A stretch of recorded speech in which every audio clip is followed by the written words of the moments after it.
falar, começando aí pelas palavras do professor Bruno, essa questão de Estados Unidos.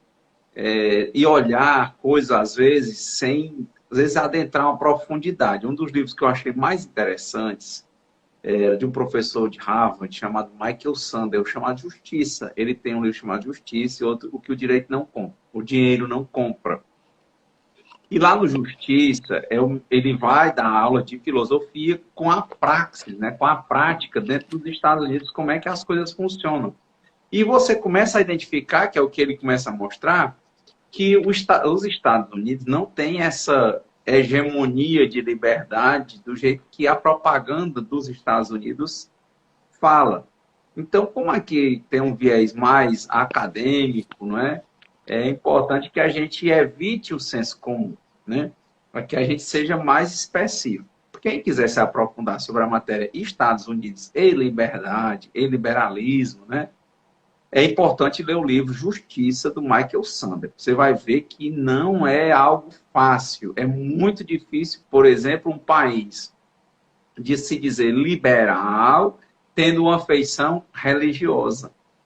Então, já é um dos grandes conflitos que há dentro do parlamento que dificultam as ações do executivo lá nos Estados Unidos. Então, você lê, vale a pena uma infinidade de leituras desse livro. Eu estou até pensando em breve em trabalhar no meu canal, Clóvis Direitos Humanos, alguns tons que ele apresenta. Porque as pessoas não discutem isso. Que foi discutido agora, por exemplo, do aumento demais de determinados produtos como máscaras, luvas. Lá no livro eles falavam, quando tinha um furacão, um saco de gelo que era $1, era $10, era $50, e foi regulamentado com punições severíssimas aos comerciantes. Quer dizer, compensava ele colocar um saco de gelo a $50, depois levar uma multa que inviabilizar o funcionamento do empreendimento dele, né? Então, não é bem assim. Né? A gente tem que fugir do senso comum. Assim como quando a gente diz assim, o mundo inteiro, né? É muito mundo, porque a ONU tem 193 Estados-membros. A OIT já está em 184, às vezes 187, por isso fica discutindo dentro das agências. Então, nem se tem fechado ainda a divisão do mundo, e não é porque a noção de Estado ela começa com o nome de Jean Baudin no século XVI. Né? E você vê que depois do que foi o avanço, né, do eixo formado pela Alemanha, pela Itália e pelo Japão, houve toda uma reconfiguração, né, para você ver como o mundo, né, não tem 80 anos que você ainda está reformulando estados. O Estado de Israel foi surgir com uma proposta negociada pelo Oswaldo Aranha, por exemplo, aqui na ONU, nessa discussão de uma formação de ONU. Então, o mundo é muito mundo. Quando você vai ver o que a gente estudou em história, foi uma coisa interessante quando na época que eu fazia a graduação, antes do doutorado, lógico, bem, minha segunda graduação foi Direito, eu olhava isso e um professor colocou que todo ano ele fazia um estudo de 6 em 6 meses para saber quantos países tinha no mundo. E nunca conseguiu fechar quantos países tinha no mundo. Então, o mundo é muito mundo, viu? Então, é interessante, né, que a gente realmente, para trabalhar de forma multicultural ou transcultural, a gente começa a entender que tem limitações mesmo dos parâmetros que nós temos, tá? Então, é outra perspectiva. Importante dar uma olhada nisso, né? Que eles avançaram. Aí quando você imagina, mas está falando de Segunda Guerra, não, porque, por exemplo, com a perestroika, com a queda do Muro de Berlim e com a dissolução da União das Repúblicas Socialistas Soviéticas, também já houve outra configuração do mundo. E isso aí foi em 89. De 89 para frente, quer dizer, muita diferença. Quando você começar a estudar o que é mundo, é muito diferente. Tá? Então, essa noção de Estado também nem sempre existiu, como o capitalismo só tem em torno de 250 anos, o próprio Fukuyama disse que não é uma categoria transhistórica, ou seja, tem começo, meio e fim. Isso tem que ser pensado, tem que ser observado para a gente evitar ser genérico. Né? A gente tem que ser preciso. Então, tomar um certo cuidado quando se fala de Estados Unidos, né? Tomar cuidado até para esse pessoal que vai fazer concurso para provas orais, porque muitas vezes quem está na banca é alguém que tem conhecimento específico, né, relacionado àquele país. Aí você for genérico numa banca, morreu. Né? Você tem que ser preciso, cirúrgico. Né? Então, a primeira coisa, do Popper. Então, já puxando, tirando essa questão de ser genérico, né, e principalmente de ou endeusar ou destruir os Estados Unidos, mas numa noção talvez um pouco mais equilibrada, vamos pensar na realidade brasileira, que é a realidade que talvez o concurseiro aqui que acompanha a página Legislação Integrada esteja bem atento. É o seguinte, Popper, como você falou, 32, ele vai morrer em 94, por aí, certo? Essa teoria dessa discussão, como eu disse, era um mundo diferente. Historicamente, quando você vai pensar, a gente só começou a avançar, inclusive a nível comercial, de estados, melhor delimitação de territórios, você estudar hoje o que é a Armênia, né, você estudar o que é a Polônia, né, estudar tudo isso, de toda a vida de guerras, que foi o que aconteceu, né, só houve maior estabilização quando houve diálogo. Né? O grande problema que há é o tempo, aquela coisa antiga quando a gente começa a fazer direito. O que é o tempo? O tempo é assim, justiça tardia é injustiça. A discussão hoje não há uma noção predominante mundial de soberania absoluta. Há uma lógica majoritária de soberania mitigada, certo? Principalmente quando você pensa, não no mundo todo, mas você pensa nos 193 estados que são partes dos tratados, na maioria, mas que são membros da Organização das Nações Unidas. Tá? Então, é importante que a gente relembre isso. Mas o modelo brasileiro, dentro dos países do mundo, é um dos modelos que está melhor delineado para solucionar essa questão do paradoxo da democracia que foi falado. Primeiro, porque quando você começa a pensar nisso, você já tem hoje uma noção de direitos ligados aos direitos internacionais gerais, que são chamados os jus cogens, e os direitos humanos estão neles, isso é importante. A nível de Brasil, isso e a nível internacional, vem na Convenção de Viena de 1969, que é a convenção que trata sobre o direito dos tratados.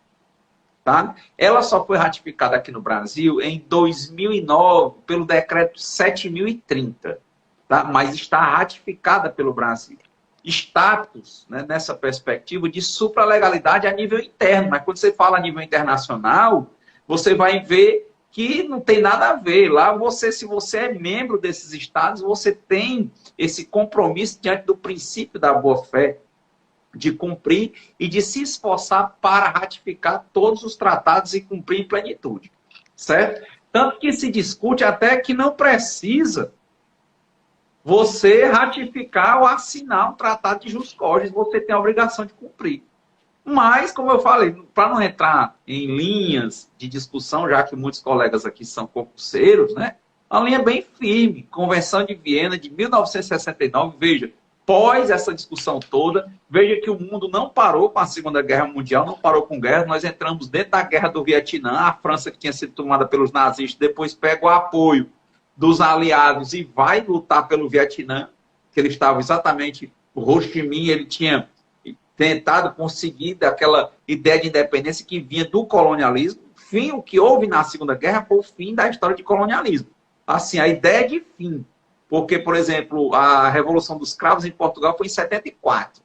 Então, Portugal ainda tinha Moçambique, Guiné-Bissau, Angola, né? Tudo isso sob seu domínio, com a Revolução dos Cravos, aquilo se soltou. Então, quer dizer, ela alerta para isso. Você viu que Hong Kong saiu há pouco tempo do domínio colonial inglês. Então, era um sistema que foi sendo diluído. Né? Foi sendo diluído essa questão das colônias. Então, a França foi lutar pelo Vietnã e foi uma guerra que ela perdeu e que os Estados Unidos entraram e perderam também. E nesse período, exatamente 69, vem a Convenção de Viena. Tá? Então, vindo a Convenção de Viena sobre tratados, vem pela primeira vez na história um compromisso das Nações Unidas de cumprirem os direitos dos tratados, em especial os tratados que têm a ver com direitos humanos, que são eles.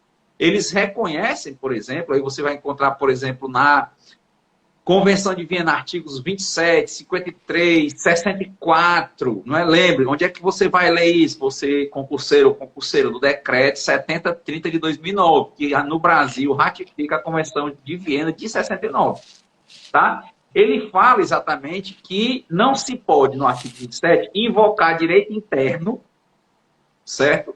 Para inadimplir normas internacionais. Não pode. Principalmente quando se trata de jus cogens. No 53, ele diz que fala que esses direitos jus cogens, que tem a ver com direitos internacionais gerais, né, que são reconhecidos pelos estados como um todo, dizem que desses direitos nenhuma derrogação é permitida e que só podem ser modificados por uma norma internacional de mesma hierarquia, de mesma espécie. Acho que no artigo 64 da Convenção de Viena, aqui no decreto 7030, diz que esses jus cogens, diz qualquer tratado, por exemplo, que existir e que, porventura, venham de jus cogens, de direitos, tomem como base os direitos humanos, que, porventura, os tratados existentes o contrariem, todos esses tratados vão ser nulos e seus efeitos vão ser extintos. Quer dizer, esse ponto já está firmado. Quando é que você avança mais nisso? Quando você chega no Estatuto de Roma, que é o decreto 4388 de 2002, que institui o Tribunal Penal Internacional e aqui ratificado no Brasil. Ele funciona junto, lá na mesma cidade, em Haia.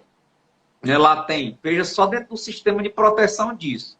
Você tem a Corte, a CIG, né, Internacional de Justiça, que é contra estados, estados contra estados.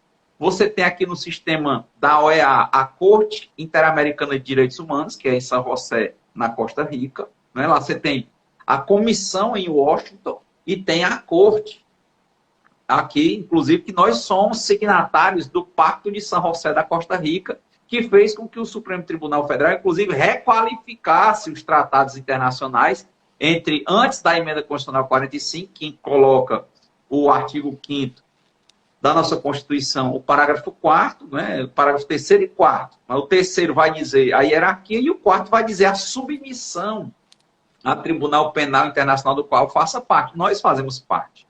Tá? Então, tem a Corte Interamericana para o cansado Trindade, que foi da Corte Interamericana de Direitos Humanos e hoje está, nós temos sempre brasileiros, tem a Flávia Pelvezan, lá na Comissão de Direitos Humanos da OEA, tá? Nós temos o cansado Trindade no Tribunal Penal Internacional, agora acho que já está na Corte Internacional de Justiça, e ainda tem uma brasileira, acho que era a Steiner, no Tribunal Penal Internacional. Então, nós não só somos signatários, nós temos a ratificação internalizada, tanto da Convenção de Viena, quanto do Estatuto de Roma, quanto nós nos submetemos à Corte Interamericana de Direitos Humanos, ao Tribunal Penal Internacional, que julga pessoas, não são estados, tá?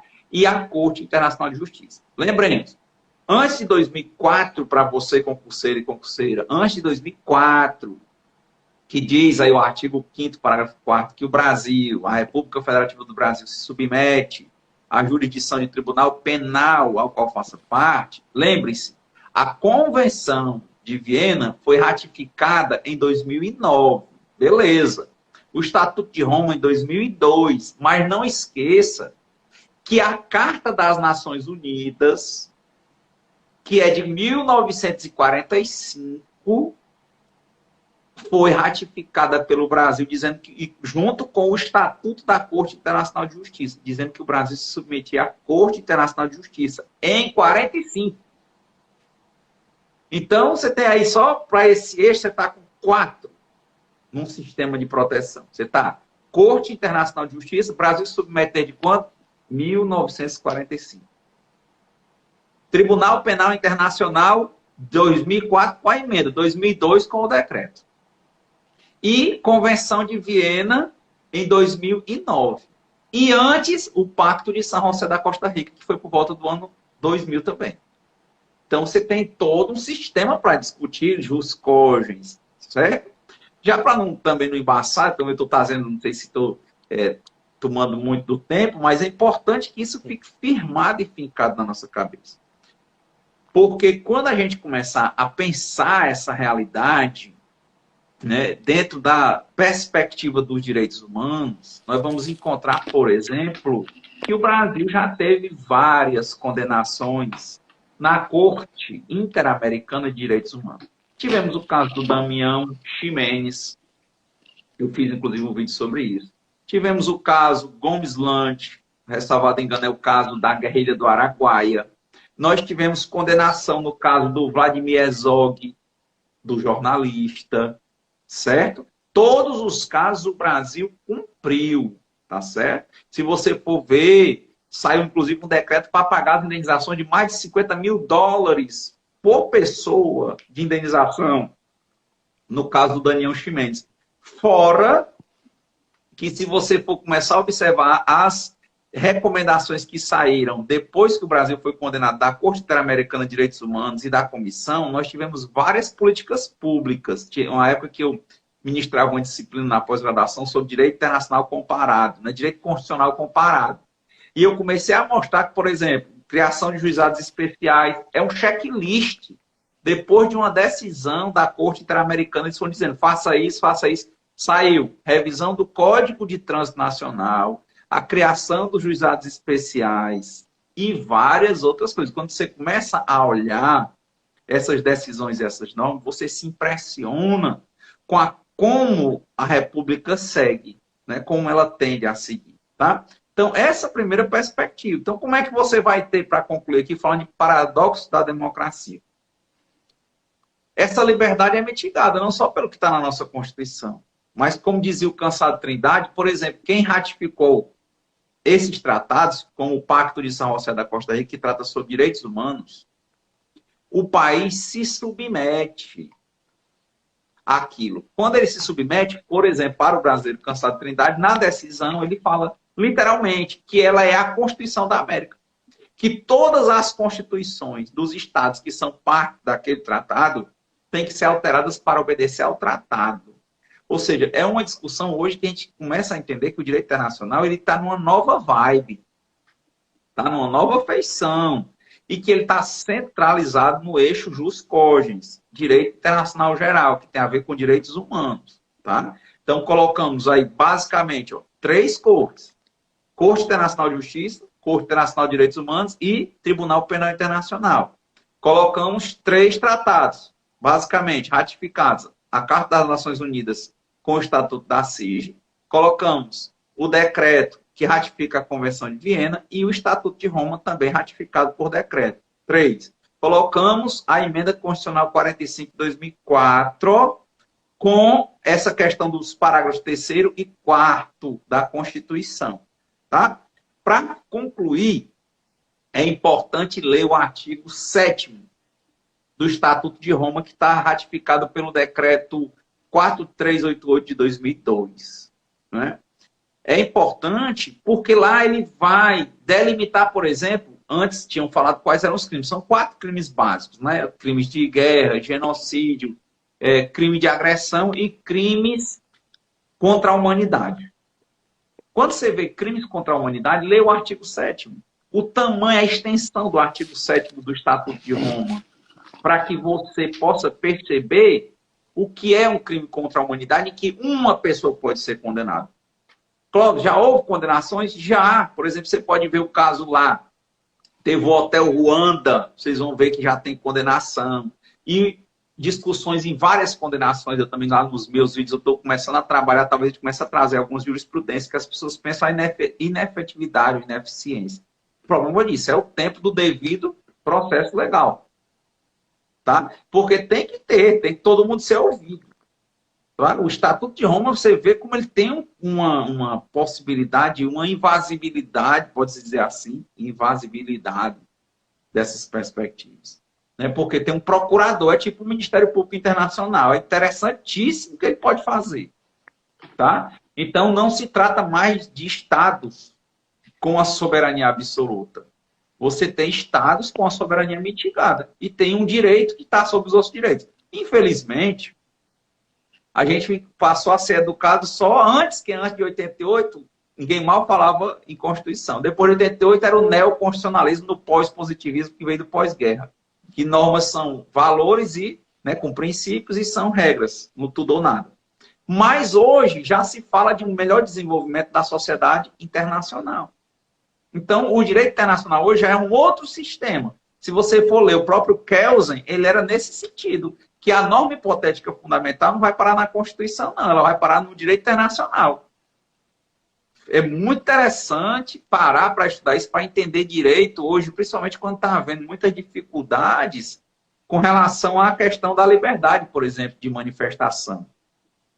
Tá? Então, esses são pontos que eu acho que eu queria, já que eu digo aqui, estou vendo que praticamente todo mundo é do direito, a linguagem é diferente, né? Eu estou tentando demonstrar para você que não é coisas assim de, né, só cumpre se quiser. Não está mais nesse nível.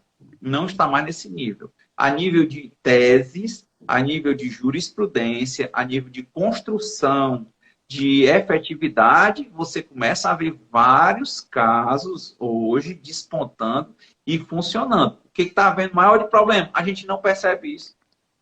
No direito, nós não fomos educados. Eu criei um canal de direitos humanos exatamente porque a gente começa parou até a Constituição. Porque a conjuntura de cumprimento da Constituição estava boa. Quando a gente não tem, o que a gente vai fazer? Ao invés de a gente ficar brigando com quem a gente não tem força, a gente sobe um patamar. E quando a gente sobe para estudar hoje os direitos humanos e integrar com o direito interno, os nossos horizontes se expandem. Tá? Então, acho que só para a gente entender, né, para vocês perceberem, depois, nos debates, a gente pode trazer mais sobre o artigo 7º. Vejam lá o que se trata de crimes contra a humanidade. Obrigado. Obrigado, professor.